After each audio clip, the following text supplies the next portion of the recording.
Hello and welcome back to the IPA's Looking Forward, a weekly podcast of debate and discussion about politics and ideas. Today we've got a packed show for you as first of all we dig deep into Dan Teen's changes to the fees that we all pay for different courses, whether it be STEM or arts. What does this mean for universities? And this is finally a chance to change the incentives faced by academics in university in Australia. We'll also be looking at cancel culture, which is one of those things that started in universities but now seems to be taking over the whole of society as it loses its mind. But there are ways to fight back, and that's what we'll be talking about today. We'll also be talking about something the university should be doing but aren't necessarily, which is enlivening the great books and explaining why they are so important for our civilisation and what we pass on to the next generation as we give you a preview of a brand new IPA podcast series. So hang around for that, please. And then in our usual books and culture segment, we do actually have a couple of books, not just the usual Netflix episodes. Chris Berg will be talking about John Bolton's new book, The Room Where It Happened, which is all about inside the Trump White House. I'll be talking about a book called War for Eternity, which is about Steve Bannon, Trump's erstwhile advisor and campaign manager, and the traditionalists, the milieu from which Bannon emerged, which have some very interesting ideas about where we are in the arc of human history. And then also another 3 books in a row. What do you know? The Spy and the Traitor, about Oleg Gordievsky, a new book by Ben Macintyre, who specialises in that whole genre of spies and Cold War stuff. So a ripper show for you today. I'd like to introduce first of all my panellists.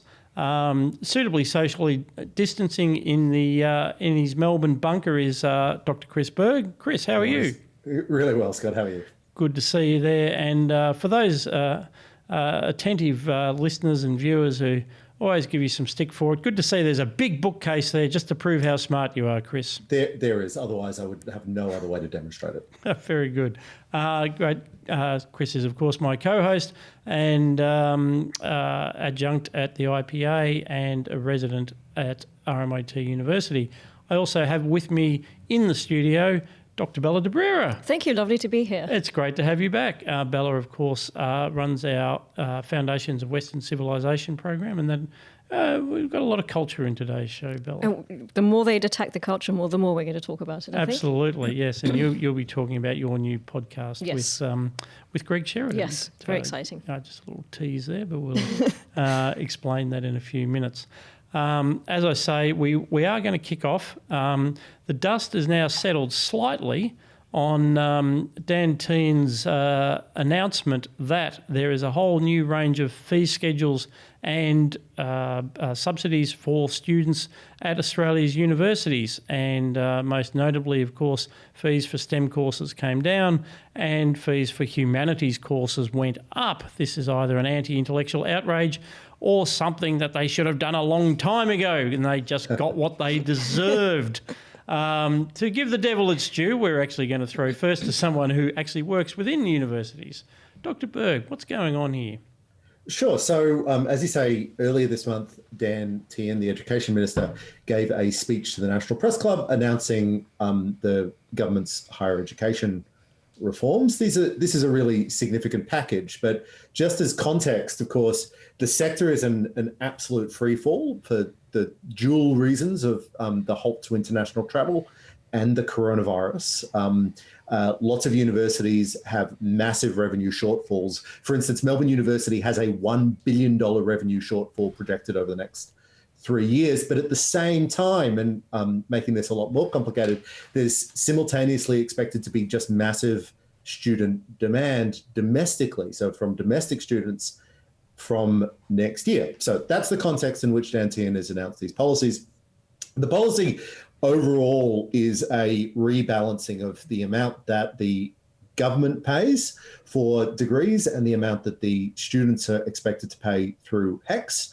And it has been announced as a rebalance towards more job relevant choices and that sort of thing. The government hinted at the idea that it was an attack on the arts and humanities in favor of more practical degrees. In fact, that ends up being a lot more complicated. But we might actually just initially go to Bella to ask about this idea that should the government be focusing on making sure that students are doing more job-relevant education?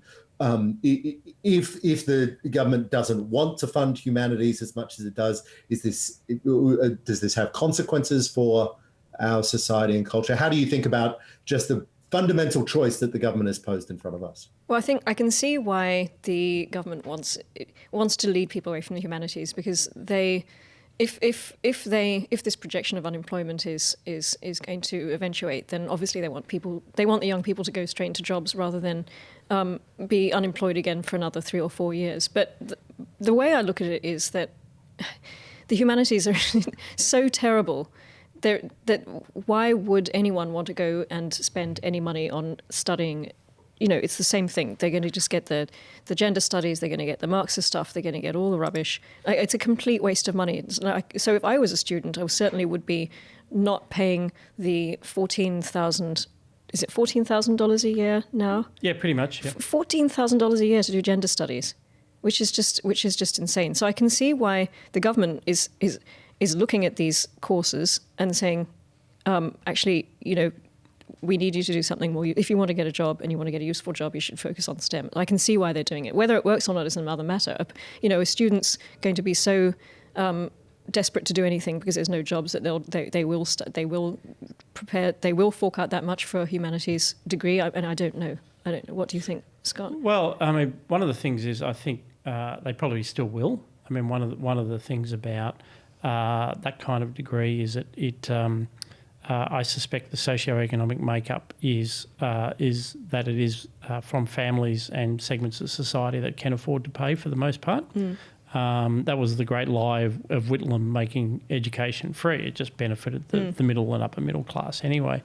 I'm not so convinced about the vocational aspect, because the sad thing is, Bella, there are lots of bullshit jobs for bullshit degrees. That's true. I mean, you come out with one of these degrees in gender studies, you can get a job with the Human Rights Commission. Yeah. You become an HR manager for a major corporation, and you spend your life, you know, persecuting people. I mean, you know, there's lots of straight into HR. It's true. There are lots of crazy jobs, but I do wonder if those jobs are going to disappear over the next 3 years. If there'll be some kind of rebalancing of what is really necessary in society. That's what I hope, that this might be some kind of trigger that. Yeah, and I'd like to come back. Berg's about to jump in, but I'd like to come back too. I think the hopeful sign for me is I think this will put a lot more power back in the hands of students. With the collapse of international students, the collapse of research. I don't think there's much of a role for research in the humanities anyway. Because it's really about that should be reserved for, I think, an elite of thinkers, and most people should be involved in passing on knowledge and opening up the minds of young people. So if we can rebalance away from research towards teaching stuff that actually matters and not bullshit, and if you're paying $14,000 a year, maybe you'll actually fight for that right. But Berg, what were you going to say? Yeah, look, so this is interesting, and as you were mentioning that, so I've got a few points to make about whether this policy even does what it says on the label. But before that, I'm really uncomfortable with the way we think about labour shortages and skill shortages in this country, and the idea that there's a group of people in the Department of Education who will decide what the future makeup of the labour force ought to look like.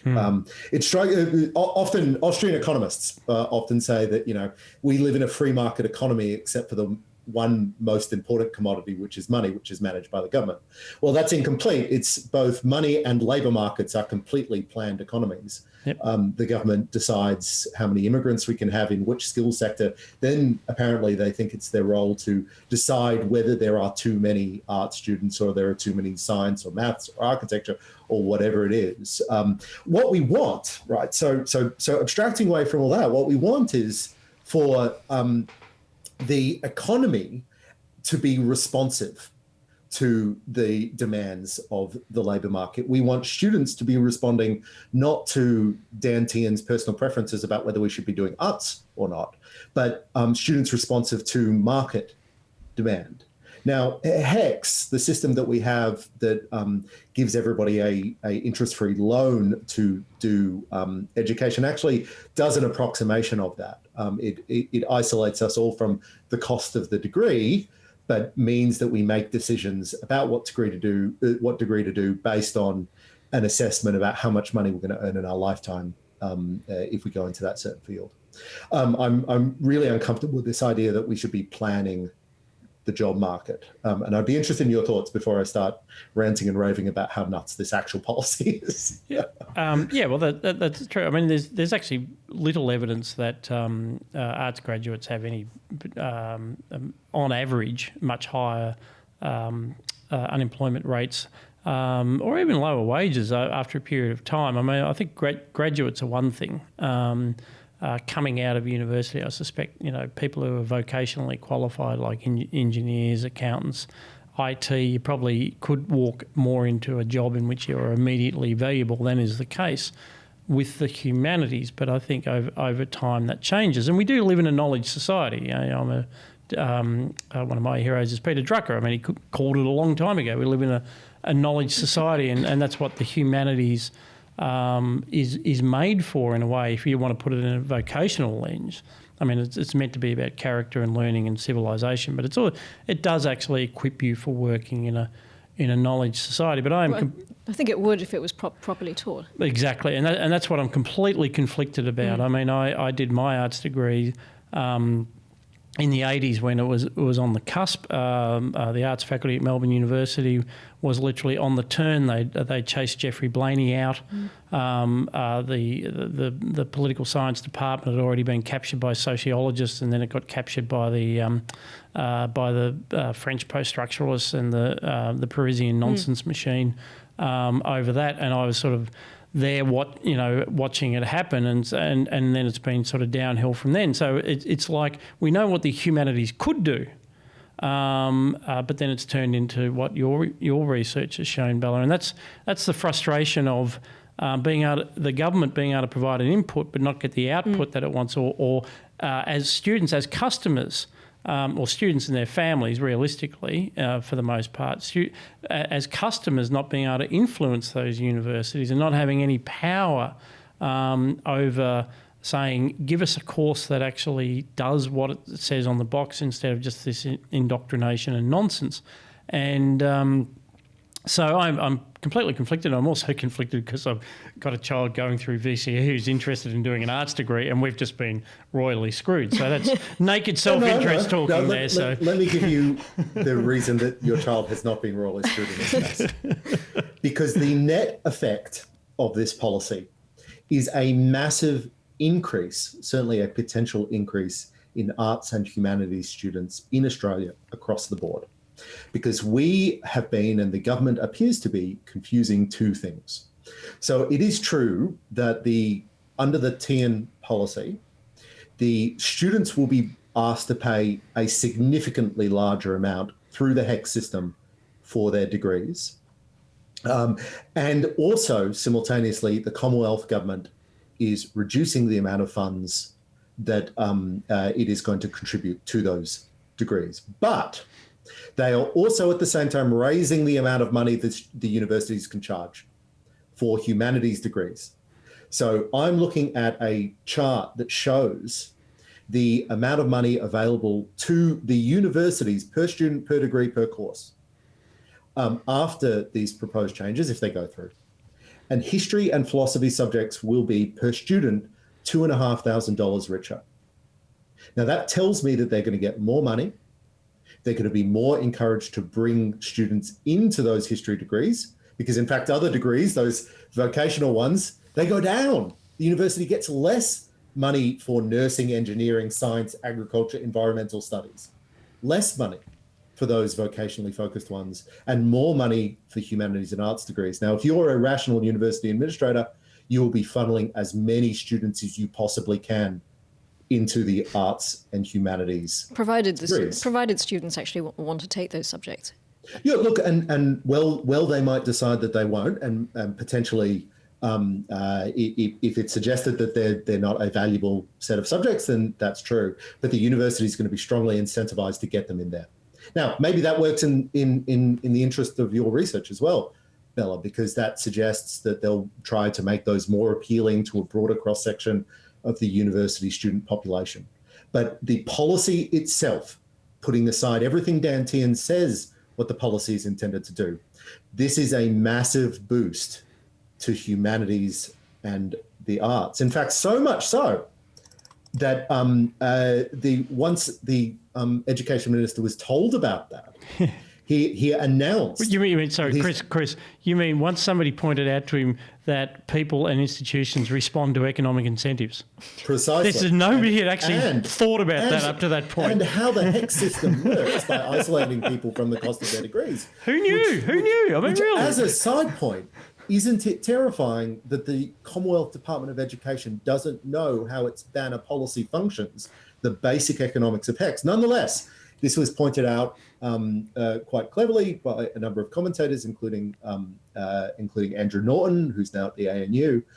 And now they've announced that, or now the Education Minister has announced that there's the higher education regulator is going to ensure that universities do not exploit humanities students by moving them away from providing the answer to bad central planning is always more central planning.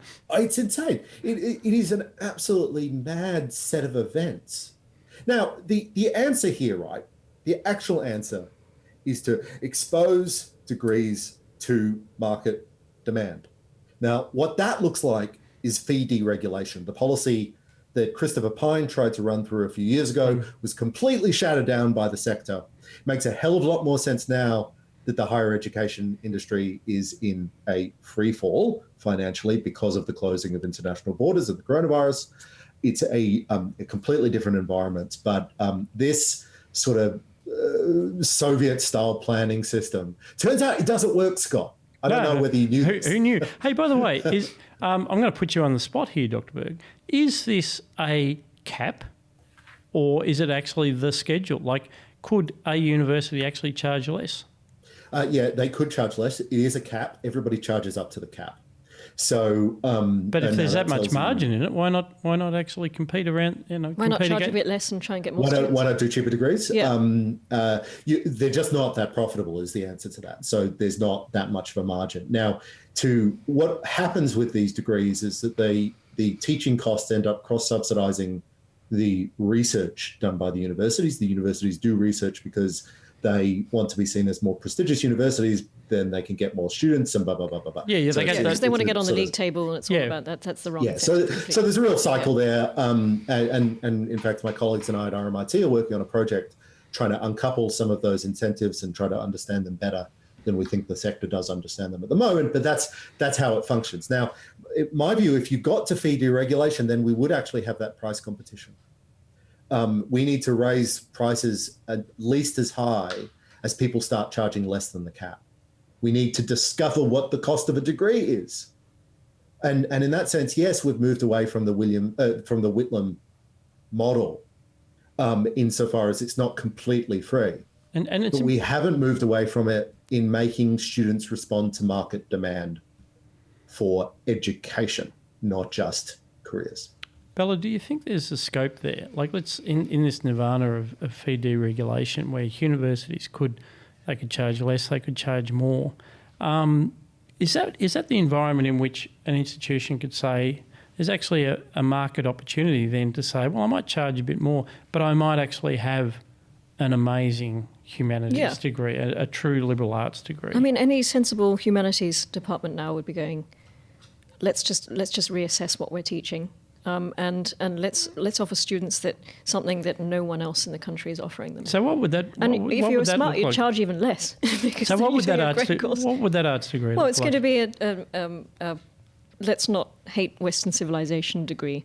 Let's not talk about gender. Yeah, well, let's find out talk about race. Yeah, let's find out what that Western civilization is before we start hating on it. Yeah, let's give people context. Let's give them a foundation of what has come before us. Let's not just start in randomly in the 20th century in a remote corner of Indonesia and looking at women's rights or. We've been talking about this ad nauseum for the last 4 or 5 years, and this is a perfect market opportunity for someone to go to come to offer a better product. But it is good to dwell, because the one thing that everybody uses as a cliche, but it's actually true, is a humanities degree.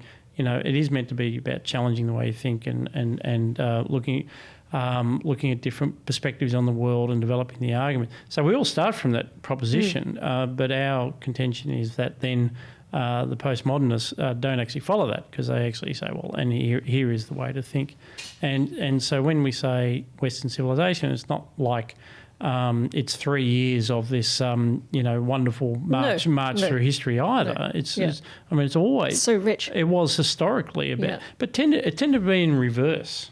I think you started with the foundations, and then as you moved into sort of graduate studies, postdoctoral studies, it all started to break down a little bit. Yeah, you narrow down. Yeah, and you see the challenges to the narratives, and you get into the historiography, in your profession. Whereas now we've completely reversed it, and it's been reversed all the way back to primary school. Yeah. You will show the critique in primary school before you've actually seen what the original narrative was, and you never get back to the original narrative. That's the... Yeah, and it's as contrary to...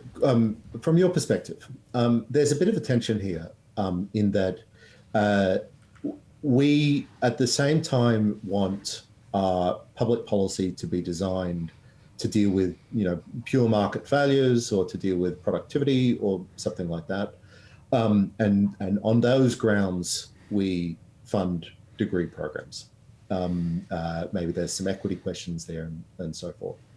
But on the other hand, the vision of the university that I think you share, and I'm very sympathetic to, is a sort of liberal arts, all-encompassing, or almost a romantic vision of what higher education and education in general can be. Should we be funding that at all? Is that something is that a desirable thing for us to raise taxes from otherwise hardworking people to fund? Or how do you think through that, the role of government funding of education in that sense? Well, I found this podcast very helpful, because I think what it's confirmed for me is admitting that this is that kind of degree. It is a romantic notion. It's the rule of less is more does apply. So you probably got to admit that it's an elite activity. I don't mean that in a socio-economic elite. I think the old model of high fees plus scholarships was the better way of getting around that than a blanket subsidy, which just turned these things into degree factories and subsidised second-rate academics at second-rate institutions to produce second-rate degrees. Well, that came out pretty neatly.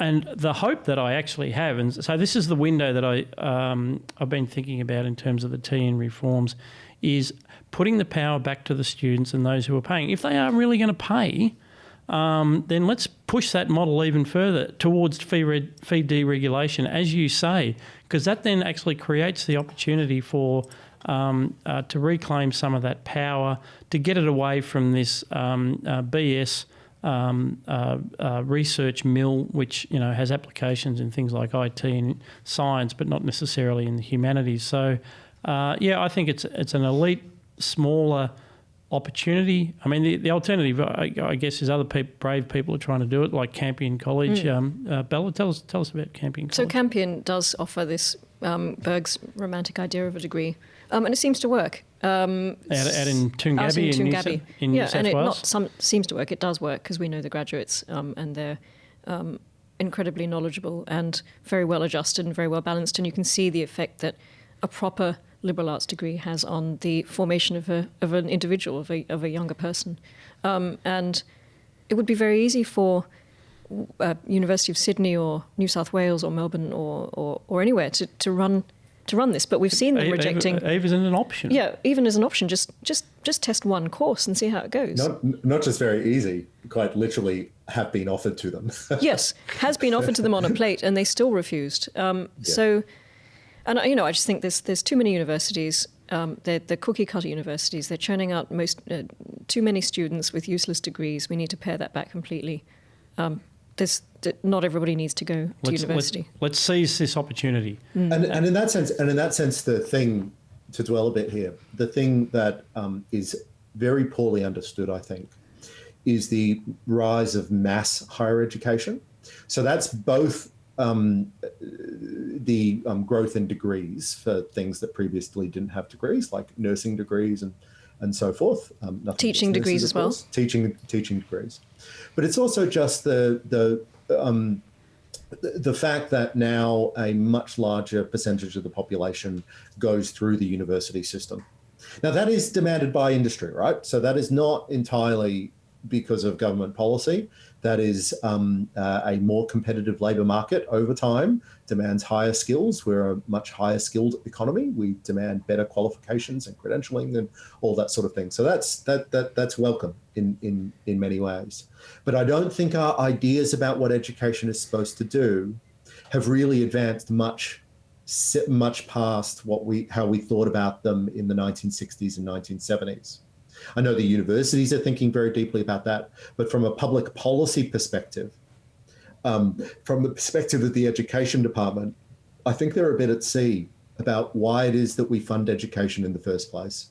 And the TN reforms are a really interesting example of how a lack of clarity about that can just end up with it's not bizarre consequences, it's just the opposite consequences that was intended. Would a solution not just be go back to the idea that you go straight to into the workplace to learn the skill that you need to become? They used to do that. You'd go into a legal firm as a junior and you'd become a lawyer. You didn't bypass universities altogether. Same for nurses. You just go straight into the hospital. Same for teachers. But universities aren't going to want this, are they? Because that's a huge loss. No, but in practice you do that, right? So we may have talked about it on the podcast already, but the Brian Kaplan argument about education as a signalling device. So in practice, when you get into the workforce, that's when a lot of your learning about how to do your job actually occurs. Yes, but you can't get into the workforce without a degree, and most of the degrees are useless. So what the companies need to change their hiring policies and say, come up with their own entrance exams or testing or something and pick the people, bypass university altogether. Yes, they don't need to go to university. You're right about the lack of clarity, Chris, but Menzies, when he funded the universities, explicitly rejected the Oxbridge model and wanted more of a Scottish vocational model. But of course, vocational for him meant, the professions. He wasn't thinking about nursing, all these kinds of things. So there's a whole bunch of issues there, and commend to anyone, speaking of Brian Kaplan. We did interview Brian some months ago for his book Cracks in the Ivory Tower, which is a terrific podcast as well. But speaking of the outcomes of second-rate graduates from second-rate universities, cancel culture has now taken over the world, where there's lots of examples. The one that, for me, I found fascinating was J.K. Rowling when she dared to intervene in the issues about children being treated for gender dysphoria. There was what was unleashed in social media was something to behold, and it was just lucky for her that she's a billionaire and doesn't actually care what they think. But what do ordinary people do, Chris? What's going on with cancel culture?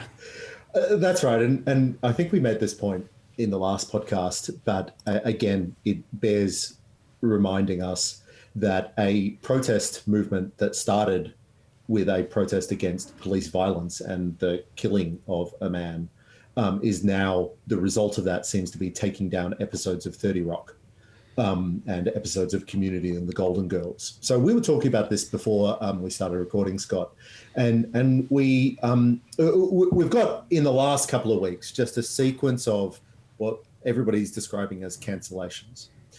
Some of those are cancellations of companies. So the Colonial Beer, for instance, in Australia, is being taken off the shelves in some bottle shops. Gone with the Wind, the 1939 movie, is being taken down.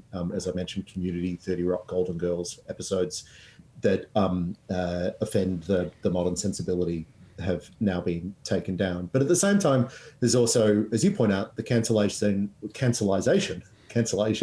of individuals. So some of those are incredibly wealthy individuals, J.K. Rowling, who is the world's first billion-dollar author or something like that. But then there are other people who are certainly not in the same economic privilege that J.K. Rowling might be. And I wonder how you think about whether there's something interesting in this difference, right? Is there something... why are we worried about cancellation? Are we worried about cancellation because it has... it is a change in cultural norms, that things that were acceptable on television less than a decade ago are now not acceptable? Or are we worried, and I think this is your view, Scott, are we more worried about the unheralded victims, the people who might be sacked from their less important job? Or is this just the same thing, right? Are we worried about the culture, or are we worried about the victims? Well, I'll tell you how I'm thinking about this. I've been, as I said on the last episode, I've been reading Hilary Mantel book, The Mirror and the Light, about Henry VIII and Thomas Cromwell and that age of the English Reformation, or the beginnings of the effort. This feels medieval. I guess I'm quite apart from the direction of cancel culture. Because, I guess sometimes it can run both ways. I mean, the cultural left has the ascendancy, so it's almost always against those who question notions of white privilege and systemic racism, or the absolutism around transgender rights. Say it can cope both ways. For me, it's probably mostly that I worry about the health of the culture. That it's almost medieval, because what I've been reading in this book brings to mind that era of hunting down icons in this case the Protestants were hunting down the icons in Catholic churches, but then the devotees of the old religion were hunting down the heretics and beating the crap out of them on London streets. So it's it just feels like this kind of witch hunt that's going on, and it's the joy of the hunt and the joy of the persecution and the feelings of solidarity it engenders amongst these culture warriors. That's probably worries me just as much as it does anything else. And then, of course, it's terrible for free speech, and it's one thing to be shouted down on Twitter. It's another to lose your bloody job. Well, yes. So I agree. I agree in part with you, Scott. It's not really medieval. I think it's more, to be very pedantic, early modern Reformation. I defer. Reformation puritanical movement. That if you want to take the next 10 minutes to really talk us through that. So Catholicism never believed in witches. It never did the witch hunt. It never did that. If she drowns, she was innocent. If she survives, she's a witch. It was very anti that kind of superstitious thing. And do you know any good PhD theses we could read on this topic? No, I don't actually. No, I don't think anyone talks about this anymore. So I'm not surprised that this cancel culture has come to the fore now. It's been lurking in the background for such a long time. And we've seen things like remember Count Dankula, who taught his pug to do the Nazi salute, and of course he was almost destroyed overnight. He's fought back, but this is not anything new. It's just now entering into our living rooms. Netflix, Fawlty Towers, and things that we might or might not find funny, but it doesn't mean that we need to cancel them. Chris Lilly, is he funny sometimes? But there is a place for him. There's a place for all of this. Ricky Gervais has managed to survive all this as well. But it's a puritanical movement, and for me it's a substitute for religion, and it's this virtue signaling, this empty virtue signaling. All you need to do is you need to say that you're part of that new religion, but you actually don't need to act on it. It's the virtue used to be hidden, and it used to be something that you did in your private life, and now it's public, but it's empty and it's meaningless. I want to dwell on your point, Scott, because I think the word cancelled, or cancellation culture, or cancel culture, is basically an internet meme, right? And it is being thrown around so wildly that I don't think it's actually quite hard to grasp precisely what's going on here. And I just want to compare two examples which are strikingly different in results, even if they look similar, slightly the same. So the first one is the comedian Josh Thomas, who, the Australian comedian Josh Thomas, made some comments in 2016 that were recently, quote, resurfaced about casting Indian actors as workers in a 7-Eleven, and pointed out that he wasn't sure where to go. He's trying to be as open-minded and socially just as he can be, and he wasn't sure whether it was a good thing or a bad thing to put an Indian actor. Would it be denying an Indian actor work if he was not to cast him as a 7-Eleven worker, or would it be excessively stereotypical if he was to do so? Anyway, so he talks about this on stage and he gets, quote, cancelled. Now, as far as I can tell, that's just yelled at a lot on the internet, for which he apologised. Compare that, however, to this just extraordinary piece published in the Washington Post a week or two ago about a blackface incident at a Washington Post cartoonist's Halloween party in 2018 that is again, quote, resurfaced. I'm going to quote from the article here. Nearly 2 years later, the incident, which has bothered some people ever since, but many guests remember only barely and not at all, has resurfaced in the nationwide reckoning over race. So this person turned up in an ironic blackface costume. It was actually ridiculing Megyn Kelly, saying that blackface was not as offensive as everybody seemed to believe. So she's dressed as Megyn Kelly in blackface. Now, poor taste, right? Poor taste. No one disagrees it's poor taste. But there is this 3,000-word column about a non-public figure. This is just a friend of a friend at a cartoonist's party, Halloween party, who immediately apologized after, who, according to the article, spent hours in therapy about how, quote, carelessly they behaved and is deeply ashamed. And when the article was written, was immediately fired from her job. Good, for hosting the party. No, for being at the party. She was at the party in the wrong costume. Friend of a friend. 2 years previously. Yep. Now, I think that is, to your point, that is an insane victimization of someone who is obviously has spent the last 2 years deeply embarrassed and shameful and has apologized about behavior. But it is important, apparently, for the national media in the United States to hunt this woman down and get her job, have her lose her job. This is the witch hunt that we're talking about. This is the, going back and finding people to persecute before they get you. And then the public humiliation. To show how virtuous and how perfect and pure you are. You pick someone from a party from 2 years ago. It's terrifying that they can do this, and that everyone will just, and that she should never apologize. They should never apologize. You shouldn't apologize. Well, to them. in this case, of course, she apologized for the original offence at the incident, as far as the story is concerned. Then spent ages in therapy trying to understand all the embarrassment that she caused, and that's all completely legitimate. It was obviously found by the members of the party as a very offensive costume. But there's this idea that we need to air this stuff in public, that we need to hunt down people, even if they are already ashamed, already apologetic, as part of, quote, a nationwide reckoning over race. Now, to think about, and Bella, you'll actually know more about this than I, but I mean, so much of the witch hunts were using a, quote, accusation of being a witch as a cover for sort of base interpersonal politics. Exactly. Using, you are a witch because, the Witchfinder General. You've offended my husband's second wife or something like that. Yeah, I've never really liked you, so this is a perfect opportunity to bring you down. And in that sense, it's sort of... You're just too attractive. Yeah, you're just too pretty.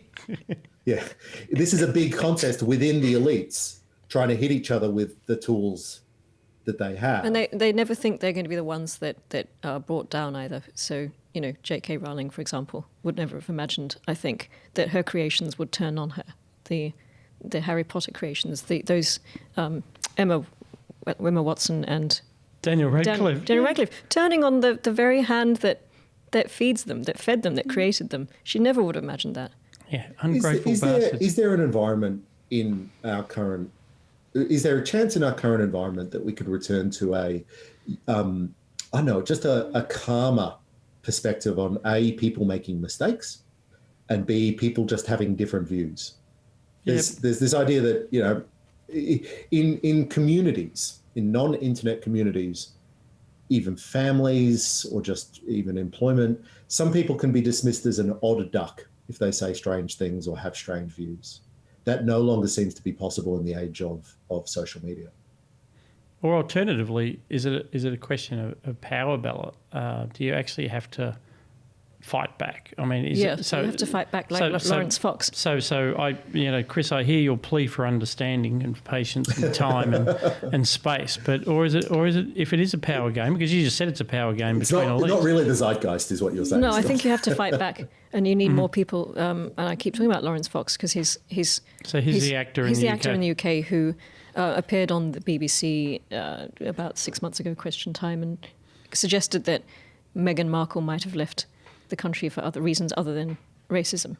And of course he was completely shouted down, and he was very exasperated on television and called into question the existence of white male patriarchy.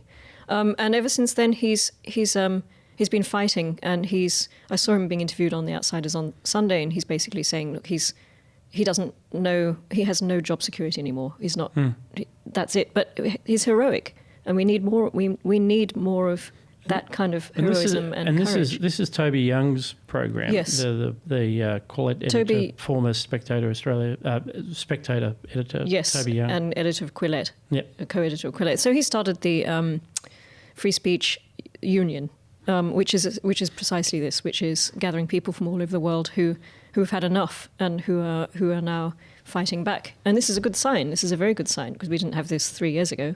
So things have to get to a certain point until individuals step up. And at the most basic level, it's about social solidarity, isn't it? Yes. But you know what, that social solidarity has to be involved as well. Just dwelling on this Halloween party incident, which has still infuriated me since I first heard about it. I think that the criticism has to be levied not just at the Washington Post for chasing this down, but for the company that fired this person. I think imagine if there was a group of working people who got together, let's call it a union, who fought for workers' rights and that sort of thing. But imagine if the environment was such that to punish an employee for something irrelevant to their working experience, to punish them for doing something like that and being apologetic about it was out of bounds, was itself an offence.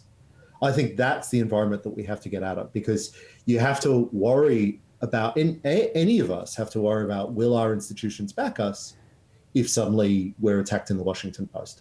But Chris, we know they won't, because we've just talked about how the universities fill these roles with misguided and delusional humanities graduates who believe that this is reality and this is their purpose. This is the purpose of the company. But simultaneously, we know that they're also very sensitive to public opinion. And this is a big thing of what's going on at the moment. But I think they think public opinion is on their side. I think this is how much they're in the bubble. They think everyone believes that. They think these people are wrong and they should be given the boot. Which is always the power of militant minorities. Yes, because they don't read anything else. They don't hear any other opinions. This is it. This is what this is their worldview. So the first thing you've got to do is create noise in that marketplace so that people understand that this is just a militant and moderately insane minority. Which is what happened in Western Australia. People flocked to the shelves and started buying colonial beer.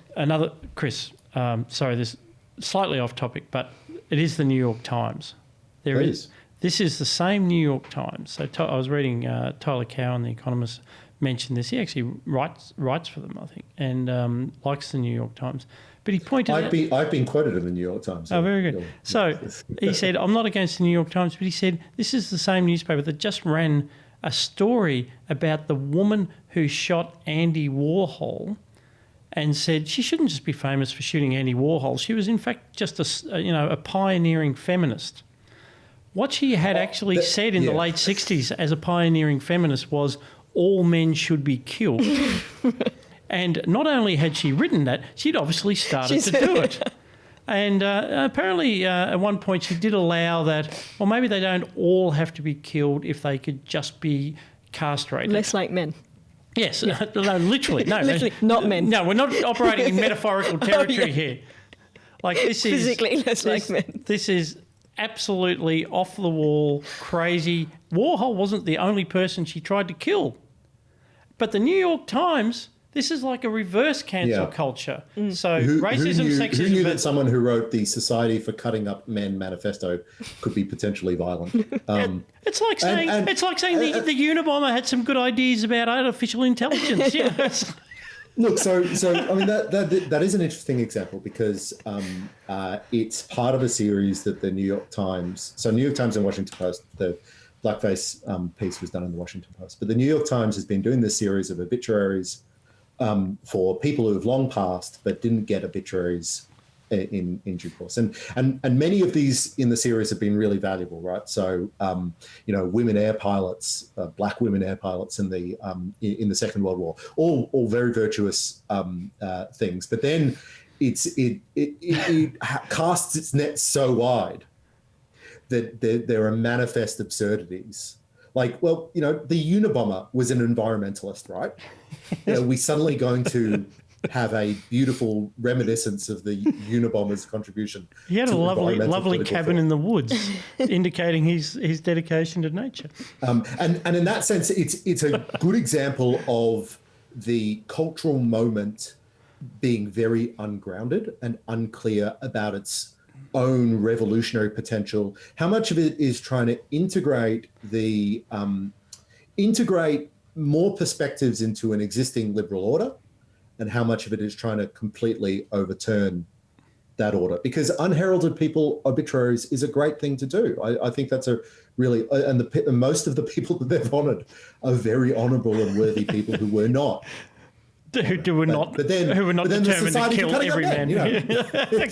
So, when we're unmoored from our moral foundations, Bella. We're unmoored from our liberal foundations. I think we're unmoored from Western civilization. Yeah, so perhaps what we need, Bella, is for the IPA to initiate a podcast. Funny you should mention that, Scott. In which somehow, through talking to someone very much learned in that tradition and a great believer in the literature of that tradition, we might actually help people find their way back to their heritage, to the ideas that have sustained us for so many thousands of years, and rediscover that moral compass. Just saying hypothetically. That's a good segue. And how do you think the title 5 Favourite Books would suit this type of podcast? That sounds like a terrific idea. Who should we get to host that, Bella? Oh, I think perhaps me. Okay, 5 favourite books with Bella de Brera. Yes, which is now a reality, which is going to be a reality very shortly. So, in this current culture of cancellation, which is just terrible, really, and people come out with lists of things that you shouldn't do and shouldn't read and shouldn't watch and shouldn't drink. We're doing the opposite. We're coming out with lists of things books that you should read. Books from the Western canon, a very unfashionable thing to talk about, but very, very necessary. And so I'm starting a new podcast. We're launching on Friday the 3rd of July. It's an exclusive podcast for members. It's called 5 Favourite Books with Dr. Bella de Brera. And I'm very excited because my first guest is Greg Sheridan, who was just, I hate to word use awesome, but he was absolutely awesome to talk to. Yes. I mean, for anyone who most people, I'm sure everyone will know Greg as Foreign Affairs editor of the Australian. But of course he writes a lot of stuff. He's prolific. All over the Australian on culture, on religion. Yes. His book on God. Yes. Forgive me if I've temporarily something God well. something. Sorry, Greg. Sorry, Greg. He's written so many. Yeah. He's actually he's a Renaissance man. He's a modern. It's good for you guys. God is good for you. God is. Thank you. Thank you, Chris. Thank you, Chris. Yes, he's a Renaissance man, and actually I've seen his library because we went to before coronavirus lockdown. We were going to film the podcast in his library, which is incredible and extensive and reflects his erudition and his knowledge and his ability to remember details about books. And so I gave him the task of coming up with his top 5 favourite books which have been really important in his life and really influential. And he did a lot of thinking because obviously he's read a lot and he has a lot of 5 favourite books. So we came up with this list and we've recorded 5 fascinating conversations about each book. I had to read most of them. I'd only read one of them before. He was an absolute joy to talk to, and it really was a great experience for me because it forced me to read books that I would never normally pick up, and it has broadened my knowledge, even just 5 conversations. So the first book we talked about was The Theory of Living Dangerously by Andrew Koch. Christopher Koch. Yeah. Christopher Koch, which is a great novel, and I think, Scott, you've read it. And I can't say I've read it, but I have seen the Mel Gibson, Linda Hunt film, yes. Directed by Peter Weir. Which is a great Australian classic. Back in the days when they made Australian movies which didn't involve people dying of heroin overdoses and actually told real stories. In the suburbs, dying of heroin. This was not. This was the political coup in Jakarta in the 1960s against Sukarno, which is again. I had little knowledge about the historical context, so it forced me to learn about that. And Greg's great. He was so easy to talk to, and brilliantly for us, he's actually writing a piece for the Australian Inquirer for the weekend of the 11th of July, and I'm really excited to see what he has to say about the podcast. No, so this is terrific. So for a very long time, this will be, or a significant period of time, this is exclusive to members. Yes. So if you're not already a member of the IPA, please do go to ipa.org.au. You'll certainly see information about how to join. And most likely on that website, by the time this podcast goes live, you'll also see information about this 5 Favourite Books with Greg Sheridan series, and which will be an ongoing series. Yes, Bella, Greg is the first of many guests. Indeed, and just briefly the other books. So we have the other authors. So Evelyn Waugh, sort of on a trilogy. Yep. A book called My Antonia by Willa Cather, who I'm ashamed to say I hadn't heard of until the podcast. She's an American author from the late 19th century. Wonderful book. We also have Leave It to Smith, which is Woodhouse, and finally G.K. Chesterton's autobiography, which was a serious note to end on, but still, Chesterton has humour, and he even manages to insert humour in a book on metaphysics. Yeah, he certainly, Greg does quote him a fair bit. Greg is very Chestertonian, very Woodhouse. Greg makes sense once you listen to these podcasts. He makes much more sense. And I can see now, when I read his articles, I can see the influences of Woodhouse and Chesterton and Waugh. So they really have shaped his life. No, terrific. And Waugh's the only one of those I've read. Scoop, yes. Yeah, terrific satire on foreign correspondence and British newspapers. Lord Beaverbrook, I think. Anyway, no, I digress. No, I can't wait for that one, Bella. Yeah, I'm really excited. And then the whole series, as you say, it's a positive agenda. We can talk about cancel culture and what's being done to run down the heritage of our civilization and our literature, and literally cancel books. It's our legacy. We should be talking about it. So we have to get on the front foot, and if nobody else is going to do it, we'll do it. We'll bring it back into the conversation. We're doing it with young people through the Generation Liberty Book Club, yes, which you've also leaned into. Thank you so much. Terrific work by Renee and Theodora and others. Berg. Yeah, I might make the point there though. So it is well and good to criticise the higher education sector, but it is also simultaneously really important to recognise all the work that's going on outside that for people who aren't in the market for a degree necessarily, maybe in a different stage in their career, different stage in their life, and the accessibility of knowledge about Western civilization is stronger now than it ever was before in history. You can do these wonderful great courses series. You can do these wonderful there are the podcasts like what Bella's been doing, what John Roscombe did with Andrew Bolt in the Books of Literature series last year or the year before. Those sorts of things. The accessibility of this material is really extraordinary, and I sometimes think that we don't recognize how much has changed, how much rather than having to get a paper catalogue and email or not email right away for some cassette tapes of an audiobook or a lecture series. You can just pick it up instantaneously on your mobile phone, on your computer. You can listen to it while you're cooking. You can listen to it while you're vacuuming. You can we now have access to such an extraordinary wealth of the legacy of Western civilization.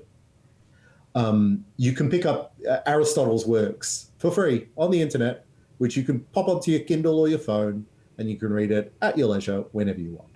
Now, that is an extraordinary thing. Indeed, or indeed the Library of Economics and Liberty, sponsored by the Liberty Fund. That's right. And I think a big part of people who care about Western civilization and the legacy of Western civilization has to be encouraging people to access that incredible wealth of knowledge and insight. And that's a big role that I'm really excited to listen to the podcast, Bella, because I haven't listened to it yet.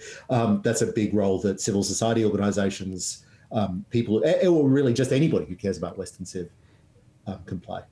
What a lovely note to finish on. Yes, thank you, Chris. Thank you, Scott. I thought it landed a beautiful point. Yeah, terrific. Chris, you've been reading John Bolton's memoirs on his time in the White House and reflections on President Trump. Yeah, which is a bit embarrassing after I gave that beautiful paean to the values of Western civilization and the need for culture, because I've been reading John Bolton's The Room Where It Happened, and the first thing I'll say is that it is not a great work of art. It is not a literary piece of literary genius. Obviously, listeners are well familiar, having seen the last couple of weeks of American political debate, about some of the claims that John Bolton makes. The book itself is really strange. Just remind me, he was National Security Advisor? So John Bolton was the National Security Advisor yep. Under Donald Trump for about 18 months or something. And he'd also worked for George W. So he worked for George W. He's got this long neocon history, sort of. He's not technically a neocon, but he's a foreign policy realist in the Kissinger style. So in that story, he's pro-invading Iraq, but he's not pro-invading everything, because that's not in America's national interest. Now, you might say, well, how do we know what's in America's national interest? But that's for realists to deal with. The book itself is basically a diary, and it goes day by day, meeting by meeting, because it's based off all this. Apparently, he takes these extensive notes on a yellow pad about everything that everyone says to each other. So you can imagine him in the White House, in the Situation Room, just constantly scribbling what everybody says. That is what the experience of reading the book is. I would have killed for this book if they'd done it for some of the things that my history research is, because it's such an extraordinary resource and source. So anyway, the reason that it's so controversial is not because it's an incredibly deep dive into daily meeting structures, but because of some of the many claims that he makes about what he views as Donald Trump's unfitness to be president. One of the big things that I think really came out of it was the Trump relationship with China. I don't want to get into the weeds about the accusations made in the book, because we'll all have different views about that. But what did strike me is that I'm increasingly convinced that we're entering a Cold War frame with China. I've been skeptical of that framing for a long time, but it's very clear now, particularly as geopolitics changes during COVID, that we're increasingly on a Cold War footing with them, or at least something that looks quite parallel to what we experienced with the Soviet Union. That's not good. That's in fact deeply concerning, and it is very different environment, particularly the economic links. But in the middle of this Cold War environment, the Trump administration, according to John Bolton, at least Donald Trump's main interest is ensuring that China buys soybeans from swing states, rather than that sort of broad-based, what you would expect in a Cold War environment, which is getting the allies together, presenting a united front against a geopolitical rival. Now we're going to learn a lot more about the Trump administration, because every single person who has worked for it seems to be writing a book, and collating all that information will get us to a better picture. But I just think about the environment that we're in geopolitically, and I am pretty worried that the administration, or at least the president, is not doing not meeting that challenge. Yeah, well, it's I've only read the excerpt that was in the Australian Financial Review, which was mainly reflecting on just Trump as the manager of his staff, and at one level, everything he says by way of criticism would also would sit quite happily with Trump's supporters. So Trump, for instance, wouldn't come downstairs to start his meetings until about lunchtime because he'd been on the phone all morning to God knows whom doing God knows what, and no one really knew. And of course, he fires people that he gets sick of, and he doesn't stick to meeting agendas, and he rants on whoever he's got difficulties with that day, regardless of the topic of the meeting or who he's with, and he's setting people against each other, and he'll ask each of them what they think about the other ones, which encourages sort of backstabbing and so on. But of course, if you're a Trump supporter, you'd say, well, good, they're all terrible and they all deserve to be shaken up. But I must admit, the Cold War context for me was just the executive function of the presidency. And is that actually sustainable in the long run, which was sort of Bolton's point. If you're not actually going to sit down and have a briefing about what's going on in the world, how can you ever make decisions? And, Biden worries me just as much because I don't know how many brain cells that guy's got left if he actually makes it into the White House. And the thing about, the saying that he was worried about the sorghum farmers in the trade deal with China was not so much that he was thinking it, because Nixon would have thought that. Lots of politics. Bill Clinton would have thought that. But I can't think of any other president who would have actually said it in a meeting with the Chinese. I mean, that was the bit about that revelation that got me. Yeah, and in that sense, if this is a conversation about sort of, is it a messy administrative process? Is it very strange diplomatic? That's an interesting conversation, and we can be comparative. It does strike me that one piece that I remember very clearly from the Barack Obama years was a piece in the New Yorker that described the federal government as basically unmanageable because it was too large, it had too many different functions, too many departments, too many regulatory agencies, too much money. The Defense Department was too big, and the framing of this book of this piece was, it's unmanageable. You could never do it from the White House. Now, that's a really nice way to apologize for what appears to be Barack Obama failing to manage from the White House. And I have noted that we don't see many pieces in the New Yorker now about the unmanageable size of the federal government now that Donald Trump is the president. So there's a lot of pairing through those partisan things. Is complicated and is fraught with difficulty. But I am pretty concerned about the geopolitical environment of either Biden's first term or Donald Trump's second term, given the mess that we seem to be in when you combine these geopolitical challenges with a global pandemic that Scott, we've gotten through most of this conversation without talking much about the coronavirus, which is great. But I am concerned about what that looks like in the next 12 to 18 months. And of course, in that wonderful American system where you're elected in November, but you don't take office until January 20th, a lot can happen in that time. And China maybe, can do a lot in that time. Maybe think about what the geopolitical, what is the one thing that you will remember from this time? And it might be the loss of Hong Kong as a free state. Taiwan is the only bulwark of free China against the Chinese mainland. That is just a terrible, terrible outcome from human liberties, from geopolitics, from economic freedom, from just a wealth of perspectives. Yep. So the realist, actually, the realist school of foreign policy does have something to commend it. I have a Trumpish book to talk about. So Bella, let's interpolate yours, I think, just to break it up a bit. It's actually easy to interpolate because it's set in the Cold War. Oh, the previous Cold War. The previous Cold War, not hopefully the one that we're entering into. So it's a wonderful book called The Spy and the Traitor by Ben Macintyre. And he's a great historian, and as you mentioned in the intro, he specialises in stories of spies and just amazing stories from Second World War, First World War, and I remember reading a few of his novels a few years ago. This one is about Oleg Gordievsky, who was born into a KGB family, destined for a really senior position in the KGB, got there, but also had a transformation halfway sort of Actually, in the early stages of his career, he started looking at the West and started doubting the way the communist state ran, and he ended up being transferred to London as for the KGB, but then actually being a double agent. And he was a favourite of Margaret Thatcher's, who never met him but called him Mr. Collins for some completely unknown reason. And she was party to all his files and really followed him really closely. And he was loved by the British because he was the opposite to Philby. He went the other direction. He was a wonderful balm to what had happened previously with those Cambridge spies.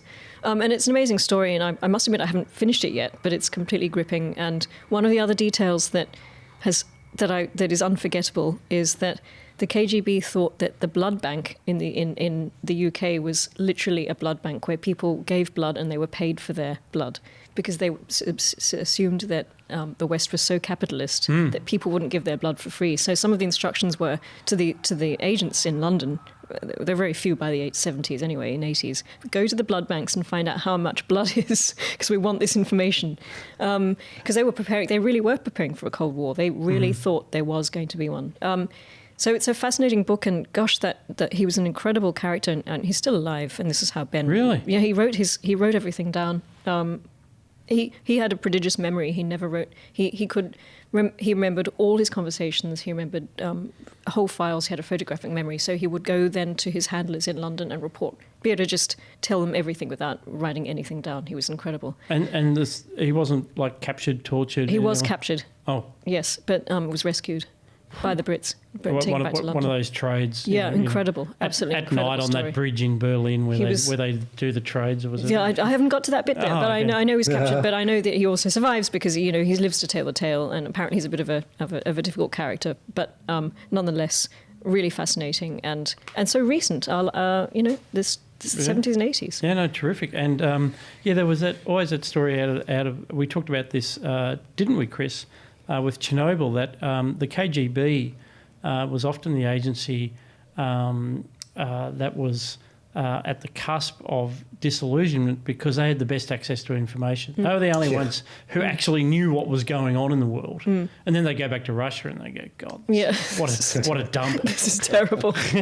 Actually, so Oleg, part of his attraction for the West was the culture that we've been talking about. He loved the music and the literature, and would go to operas and would go to plays and read everything that there was to read, and really sort of embraced Western. I mean, Russia is Western civilization as well, isn't it? But yeah, well, it had it. It had it, yeah, and it lost it. I'd really recommend it. Ben Macintyre. Oh, fantastic! On that theme, of course, we can only but recommend The Americans, the TV show, which is basically about that challenge: a pair of spies raising American children in the United States. And they're sort of like, actually, this isn't so bad. Yeah. Wouldn't want to go back. That's I don't want to go back to Russia. The book that I've been reading is called The War for Eternity, The Return of Traditionalism and the Rise of the Populist Right, by an academic called, an ethnomusicologist of all people, Professor Benjamin Teitelbaum. And it's not for everyone. This is a very interesting book about an almost bizarre sort of thread of thought on the right. It's called The Return of Traditionalism. This is not traditionalism as it is commonly understood. People at this very table might believe in the power of tradition as an animating force in society. But what he's saying here is when Steve Bannon talks about traditionalism, he's thinking of an actual school of thought, which is quite obscure to most people. It has luminaries like Julius Evola and others who were on the fringes of fascist thought at different times. It's a bit of Heidegger in there, and it's this sort of slightly mystical as well, sort of esoteric philosophy, and it's about the ages of man, and you lose yourself in it, but trust me, it's not your normal thing. But it's very, for those who've been on some kind of a spiritual journey, who are obsessed with sort of the Aryan roots of not even necessarily white people, but the sort of Indo-European races. It's all absolutely strange. And Bannon, has acknowledged his interest in some of this. So it's not like this bloke's out to get him. He's interviewed Bannon, and as an ethnographer, he actually takes the approach of saying, I just want to find out about it. Like he clearly at one level thinks, this is demented, but at the other level, he wants to talk to Bannon on his own terms, and Bannon gives him lots of time over a long period of time, and as do other luminaries like Alexander Dugin in Russia, who's this sort of vaguely malevolent influence on Putin, and who now lives in China, and a bloke who Alavo, who was a former set up his own chapter of the Sufi religion in Rio before he reconverted to some deep Catholicism and now supports Bolsonaro from his shack in Virginia. These are strange people, and Bannon is actually the least strange of it. And one of the things is it's getting some coverage as, look at what a maniac Bannon is, but actually it's sort of almost exculpatory because it sort of says the European traditionalists look down on America, the Russians, and then Putin buys into all this. They're not a real country. They don't have a real culture. They don't have their roots in the soil. And Bannon says, no, look at the American working people. They're the salt of the earth. And this is where it sort of intersects with tradition. He totally believes it. When he told Trump that these are your people, this is where your campaign must be based, he absolutely meant it. So I'm not sure it's as harsh on Bannon as some of the reviews seem to suggest. Bannon's really just taken this stuff and adapted it to his own sort of American framework, but it also explains why he hates the neocons, why he has no interest in any other country. I mean, Chris, to your point about the Cold War, when Bannon says, let's stop invading other countries, it's like he literally doesn't care. In the arc of history, if everything goes down in flames, well, that's their problem. All he cares about is, America's spiritual base in the heartland. So to the extent that they've had influence, it is concerning. And it also does touch on, the real alt-right, the fringe of the fringe, if you like, the white nationalists, and that sort of, their brief moment in the sun before everything, thankfully, actually collapsed for them. And Charlottesville was the cusp of all that. It's all covered in here. As I say, it's not a book for everyone, and you've got to be interested in this sort of traditionalism and esoteric philosophy. There's another book you can get called Sedgwick Against the Modern World, which can just be downloaded from the internet, which talks about all this stuff. But there's a lot of crazy stuff out there and a lot of crazy people, and this book is an insight into some of how that operated. There is a point to make as well there, though, that this sort of conservative traditionalism is a very explicit reaction or rejection of what we describe as the Anglo-American conservative, classically liberal tradition of inalienable rights, limited government, conservatism through a tradition that began with the British concepts of liberties and the British Bill of Rights to the American Bill of Rights and the founding of the United States. Now, that tradition is something that I find deeply appealing, because it talks about sort of natural liberties. It talks about the importance of individualism, the importance of community in voluntary communities. But it is weird to see the debate about the post-Trump Republican future or post-Trump conservative nationalism try to figure out how to take that sort of Bannonite, and yes, you're right that he doesn't go to that Russian fascist style, but Bannon's clearly really interested in those ideas. How to take some of the Bannonite views about what the American nation can be, and try to marry it to a much more deeply rooted idea in at least American politics about Anglo-American liberties. Yeah, you're quite right. Actually, that said it better than I could have. It was better than I did because, it's actually outside the founding. It's actually outside the American Constitution. It has no interest in any notion of social contract or classical liberalism, because all that matters is your spiritual connection and your role in the arc of history, and whether we're heading for the end times and all this kind of, and on occasion, literally dancing naked around bonfires. So this is a very different which tradition. Sounds wonderful. Well, we've all been there. So that was a heck of a books and culture segment. Thank you, colleagues, for that one. This has been, I've certainly found it a very interesting episode of Looking Forward. I hope you have too. Remember, Looking Forward is a product of the Institute of Public Affairs. Please do go to ipa.org.au to join or donate. If you've already donated for our end of financial year appeal, which will be closed by the time, or at least the financial year is closed by the time you get this, thank you so much. Thank you to everyone who's been supporting our work. It's been another massive year, not without its challenges thanks to COVID, but here we are. At least 2 out of the 3 members of this panel are in the studio, so some things are working. I'd like to say a big thank you to my co-host, Dr. Chris Berg. Thank you, Scott. To our regular guest, Bella de Brera, thank you for coming in. Thank you so much. Can't wait to listen to your podcast on 5 Favourite Books with Greg Sheridan. Thanks as always to Josh Stranger in the control room. We'll be back with more Looking Forward next week.